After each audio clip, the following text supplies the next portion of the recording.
Salut à tout le monde, c'est une vidéo un peu improvisée concernant l'importance de la santé et de prendre soin de soi.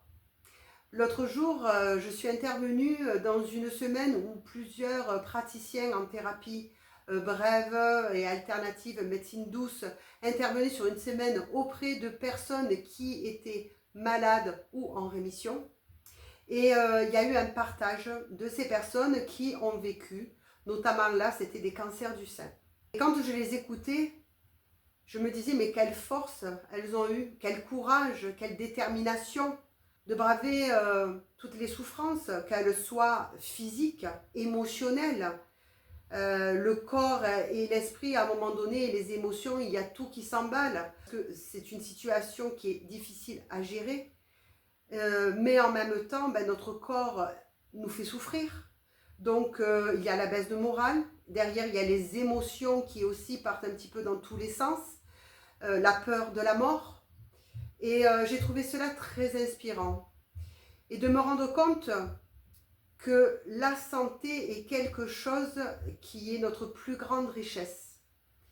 Si tu as la santé, tu es riche. Souvent, dans la vie de tous les jours, on se bat pour avoir le dernier iPhone, la dernière montre à la mode, le dernier habit super chic ou alors la dernière voiture.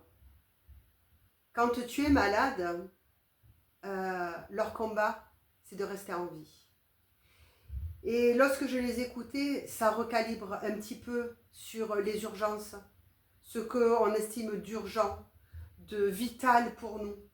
Notre vitalité, c'est notre corps, c'est en nous. C'est ce qu'on en fait au quotidien. C'est ce qu'on lui donne au quotidien. Et la dernière fois, j'ai entendu une phrase que j'ai beaucoup aimée, c'est « Tant que vous avez la santé, vous avez plein de petits problèmes. Le jour où vous avez des problèmes de santé, ça devient votre plus gros problème. » Je vous laisse avec cette phrase à méditer, à voir ce que ça fait émerger en vous. Moi, je sais que cette expérience avec ces personnes qui ont été malades, qui s'en sont sorties, mais qui sont toujours un peu dans ce doute et toujours à l'impression d'avoir une épée de Damoclès au-dessus de la tête, je trouve que ça permet de recadrer un petit peu notre vie, nos besoins, nos choix pour nous et pour être heureux et satisfait de la vie que l'on a, tant qu'on a la santé. Je vous souhaite une belle journée et je vous dis à tout bientôt. C'était un sujet pas prévu, mais j'avais besoin de le partager avec vous. Bye!